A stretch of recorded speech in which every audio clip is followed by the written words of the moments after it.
Excited about the 10 guys that we got signed today, 21 overall. Just really excited about how the staff went out and scrambled and worked hard and obviously was playing a little bit of catch up. Well, we were able to fill some needs, in particular on the offensive line. I think we all know the situation with the transition. We lost several guys that really hurt our numbers, so that was the primary focus. And then we also wanted to supplement on the defensive line with a couple of guys. But just some highlights. We were able to secure 3 grad transfers. All 3 of those guys will graduate in May. 2 of them are coming from the Ivy Leagues. We're really good players at their respective institutions. 7 high school signees. All the guys on offense that we signed, the 8 were offensive linemen, and then we had 2 defensive players, and both of those were defensive linemen. Just looking at the signing class overall, when you take into December and February into consideration, signed 21, 5 total transfers at this point, 16 high school guys that we signed, and 14 different states. I know that we talked a lot about in-state recruiting. I think with the transition, it was a little bit more difficult because guys were making decisions. Most of the high school guys were making decisions in the early signing period. Definitely going to make sure that we sign more than 2 guys from Virginia going forward. But considering the circumstances, we had to go where the availability was, and so we got 14 states that are represented, 15 total offensive guys, 5 guys on defense, and we did sign a kicker, and we had 4 guys enroll early. So excited about this class. I felt like we hit on some critical needs, but also still got some work to do. And hopefully our best job of recruiting will be recruiting the locker room as we go through the spring, so we can maintain the guys that we got, so we're not in a situation of having to try and find more guys before fall camp starts. Our first 3 questions will come from Jeff White, Greg Elliott, and Mike Barber.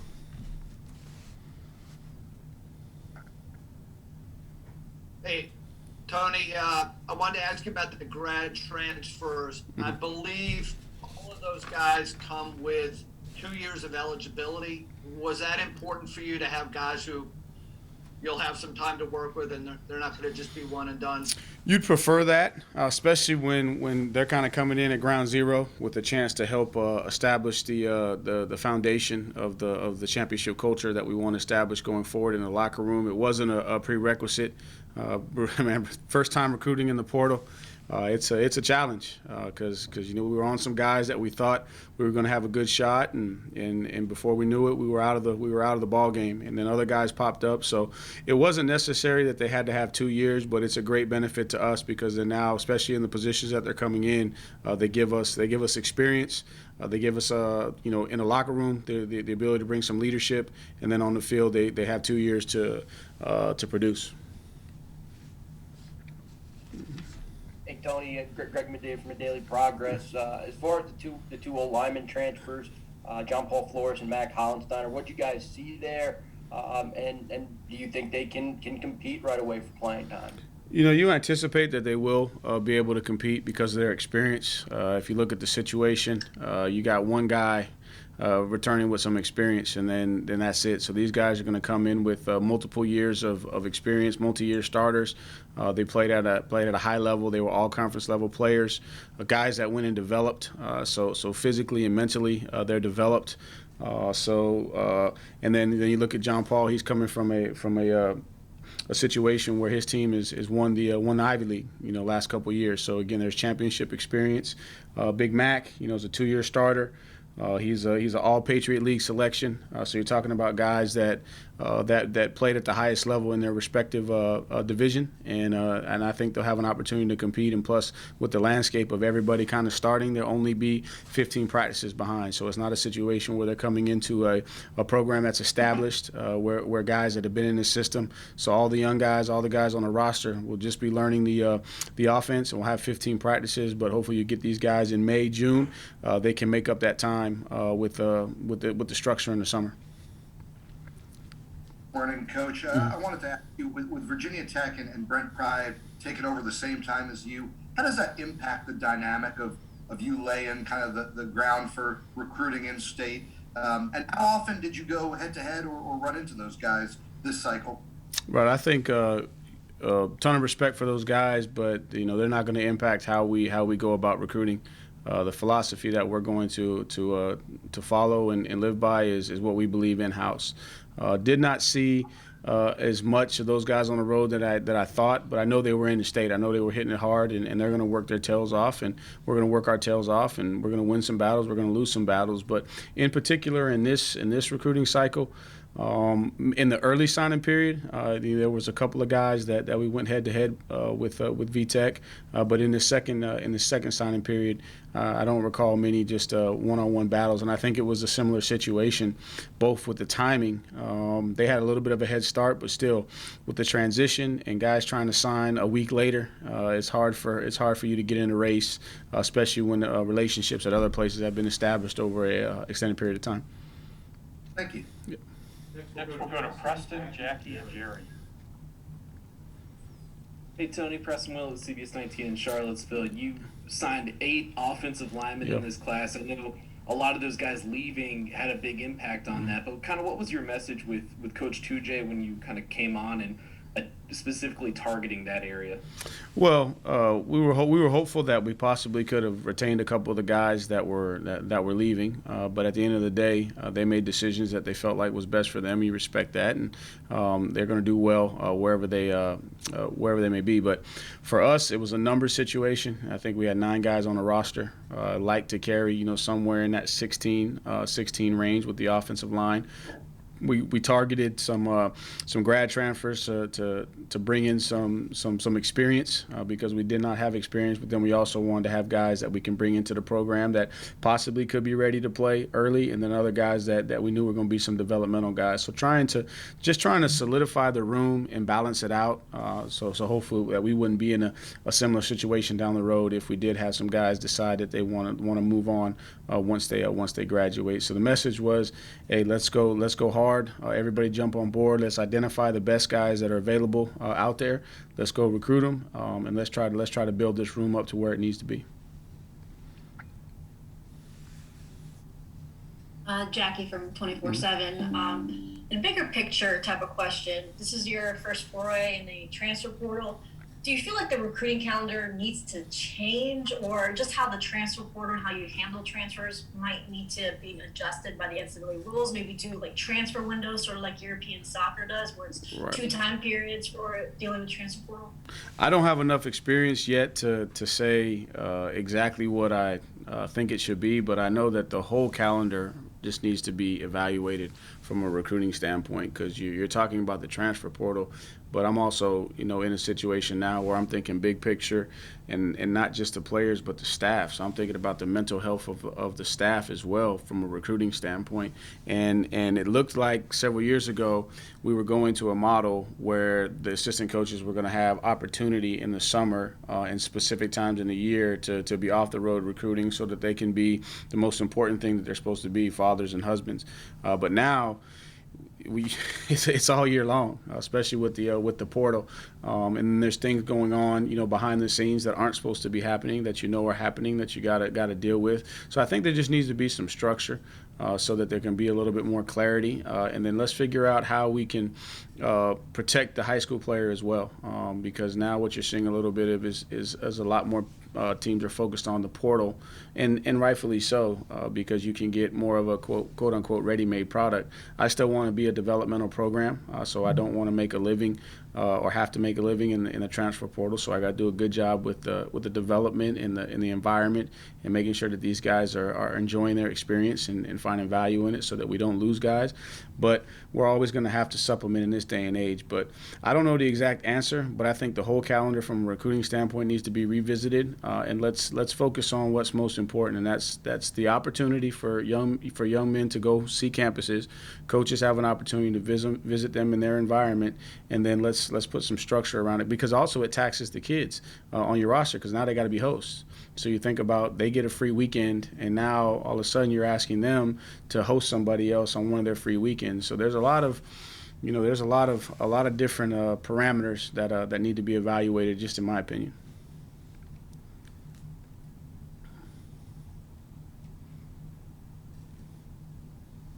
Hey Tony, Jerry Ratcliffe, JerryRatcliffe.com. You touched on this the other day, that the great reception you got down in the Tidewater region of the state.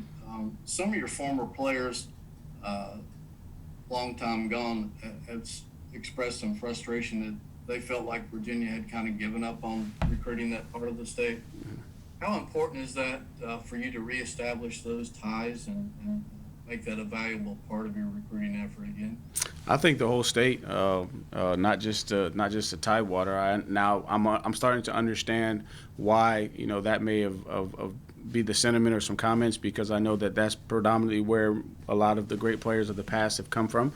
But I want to reestablish relationships for all the schools in state, because, like I said before, I grew up in South Carolina, had an opportunity to play in the rivalry at Clemson, and I understood what it meant. And then I got to go to work and work near Clemson to see the impact that game had on just the fans and their commitment. It just means a little bit more when you got guys that understand exactly what it means to be a part of that rivalry, and then that resonates to the rest of the guys that you supplement on the roster. So the Tidewater historically has been a talent-rich area, and we got to do a good job of identifying the guys that fit the profile for us, both academically, character-wise, and then from a scheme standpoint.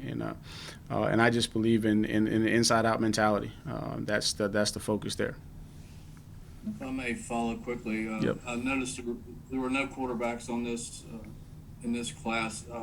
Are you one of those coaches that would like to sign one quarterback a year, or how does that figure in? So we took the two quarterbacks in the early signing period in Lane and Crawford, and I've even had the discussion in this day and age, you may need to take two every single year, because if you go and look at it, especially if you're recruiting the high profile guys, because that's a position where recruiting starts early, and then there's only typically one guy that plays. So guys, they want opportunities, and you're starting to see quarterbacks jumping around to find a spot that fits for them. But definitely one quarterback every cycle, and possibly two, just because of the nature of where we are in college football.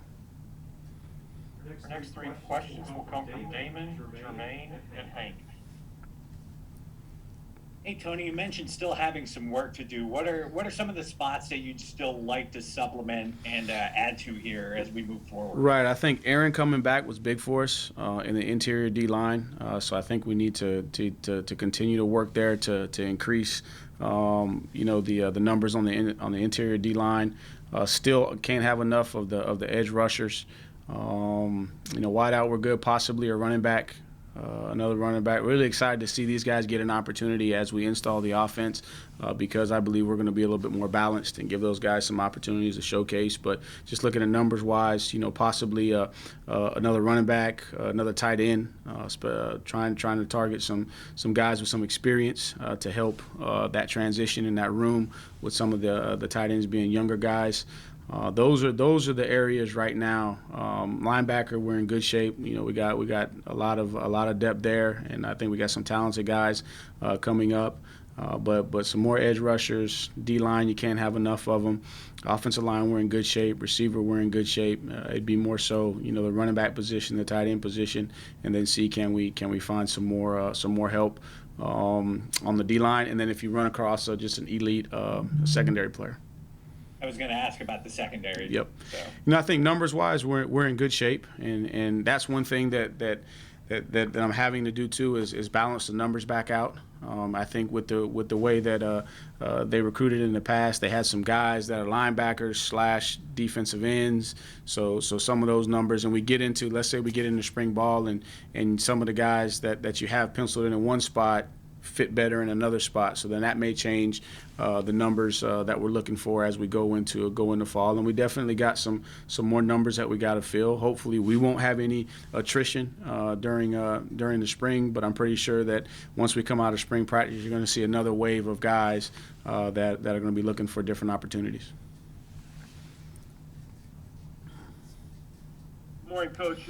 Jermaine Farrell, WFXR in Roanoke, sir. I have a two-part question for you. Yes, sir. Number one, what do you feel is the biggest key to being a successful recruiter?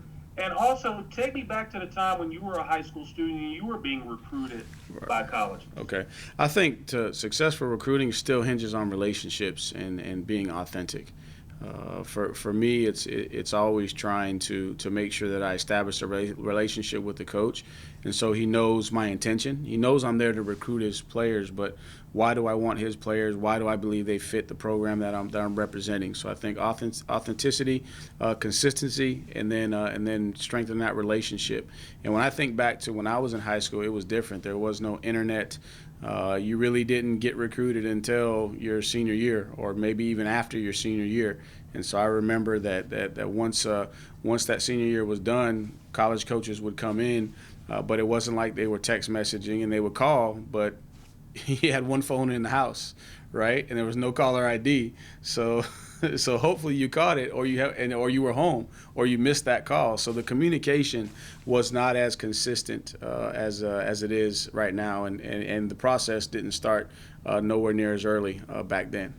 And there were no. I don't think there were any rivals or rankings, or I didn't go to any camps or anything like that. I just had guys, come watch me play, and then call the house and come by the school and took a couple of visits. Thank you so much, sir. You're welcome. Hey, Tony, you talked about establishing relationships, and obviously you have guys that have done this, have recruited Virginia. Mm-hmm. How do you think it takes to develop those relationships and that trust with coaches and whatever, so that they get the authenticity? Right. I think that that's a hard question. It's also individual to the coach and the circumstances. I think each coach is different.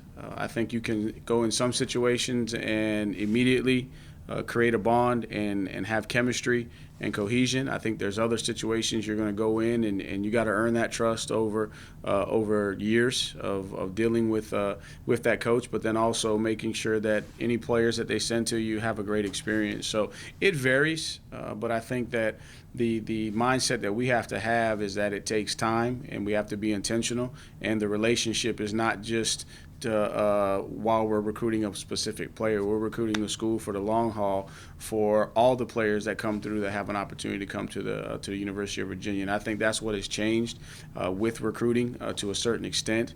There's not as much area recruiting, it's more position recruiting, and I want to have a combination of both, in particular treating the DMV and Virginia like in-state, where we make sure that we hit those schools once a year, that they see us at least once a year, hopefully twice a year. They see us, and then be able to go and do whatever we need to do position-wise. And how often do you encounter a coach who kind of wants something for his player, wants something? I try to steer away from those guys, and I was very fortunate in a situation where I was coming from, where the leadership of the program said, we're not dealing with situations like that. We'll go somewhere else, and that'll be my philosophy here. If you encounter a coach that's trying to leverage his player for personal gain, then we don't want to be a part of that, because it's unfair to the prospect. The prospect needs to go to the place that's the best fit for him, and not because somebody else is trying to leverage something out of the deal. So my coaches are never going to feel pressure like they have to stay engaged to a certain extent. I still want a relationship and treat them fairly, treat them with respect, but be transparent and saying, hey, look, that type of operating we're not gonna be a part of. And it's not as common. But again, I was insulated and protected because I didn't have to go down that route to a certain extent. And so far in state, I hadn't ran into any of that. Everybody's been first class in dealing with me, with their players. And the greatest thing for me is visiting in state. The coaches, man, they just want their guys to have an opportunity to stay in state. First and foremost, they just want to see their guys go to the best university that fits them, but also having an opportunity to evaluate and at least see if the two in-state schools are the right fit for them. Thank you. Yep. Got about 5 minutes left, so we'll go to Jeff White and Greg Medina next. Tony, I know you have not been out on the field practicing with them yet, but what has your impression been of the guys who enrolled early, who enrolled mid-year? Right. So Jack's still coming off of an arm injury, so he's a little bit limited, but body looks good. Looks like he's getting back into the playing shape and form that he wanted to be that he wants to be in. Haven't had a chance to see the other guys as much because they've been doing a lot of the onboarding process, and then we've been away. But Bracy is a guy that he's going to be a leader. He was a leader in recruiting, and he's a very serious and focused young man. Davis, is a guy that I'm excited about. I think that he's got some potential. That he hasn't tapped into, and then Devin was a guy that was targeted, from my understanding, kind of for a specific reason. He brings a great skill set from a return game, and then also from a receiver standpoint. But haven't had a chance to watch those guys move around as much. But just looking at their bodies, in particular, Jack, he's getting himself back where he needs to be. When you're out on the road recruiting with coaches for the first time who you haven't worked with before, what can you learn about them? I'm sure you guys spend a lot of hours, car, planes, whatever. What can you learn about that, assistance-wise? Great. I've been waiting for this question because this is a good one. You learn which ones are going to let you eat and which ones are not. All right, you find out who's trying to get to as many schools as they possibly can, and then the guy that's going to make sure that he's well nourished while he's on the road. But it's been fun.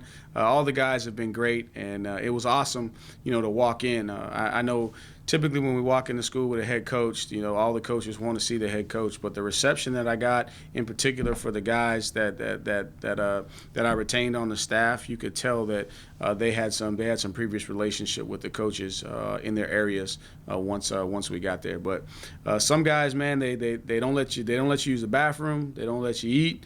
They're trying to get you in and out. Then which ones you tell, like, all right, look, we got to stay on schedule. So make sure you give me like the time warning or something, and then they're nervous. They don't want to interrupt the head coach, and then next thing you know, because I'm gonna talk. So you put me in front of the coach for the first time. Now I'm trying to build a relationship, so I'm gonna talk. So I need somebody else to be my timekeeper. So you just get a feel for those nuances. You learn which ones can drive and which ones can't. All right, so in particular, hey, if it's just me and this guy together, I'll do the driving. I'll let him do the head coach passenger riding, and I'm gonna do the driving. You learn about the ones that are gonna be up early, and then the ones that are gonna kind of roll in. You say 7:30, they might get there at 7:29. Then you might have one that's gonna treat you like a taxi service. He's got the car warmed up, he's got the biscuits in the back. He's ready to go. Now that was the only biscuit that I got all day, so at least he fed me on the front end. But he didn't feed me on the back end. But no, it's fun. It's fun. You get to talk. You get to learn a lot about just their family situations and their backgrounds. You get a chance to just conversate and get to know each other on a personal level, because you're not necessarily in a stressful environment during the season where you're talking football most of the time. All right, Mike Barber, you're last up. Make it quick. Sorry, I don't have anything fun like that. Tony, how big an impact was NIL, name, image, likeness deals? Did parents ask about that, recruits, and how did you address it? Yeah, that's a big one, especially going forward. It was a conversation, and I think that we have a good plan in how we're going to attack it. I think the way that our strategy with NIL is going to be consistent with the Virginia brand, uncompromised excellence and doing things the right way. I will say this, that there's situations out there where it's not being done the right way, and it's unfortunate. Because it creates some difficult conversations, and it's hard to have those conversations with families when you're trying to explain to them, well, this is the rules, this is how it's supposed to be, and then you're competing with other people that may have a different interpretation, and that's kind of how it's been. In recruiting, there's some unwritten rules, and with certain schools, certain conferences, gentlemen's agreements, and you're starting to see some of that stuff with the NIL too, because of not strict parameters necessarily put around it. All right, Thank you. thanks everyone. We gotta get Coach off to his next call. I just want to know who gave you the biscuit. Who gave me the biscuit? Coach sent him. Thank you. He took care of me. Coach Gaither's not stopping. He's going all the way, and I'm driving when it's Chris Slade.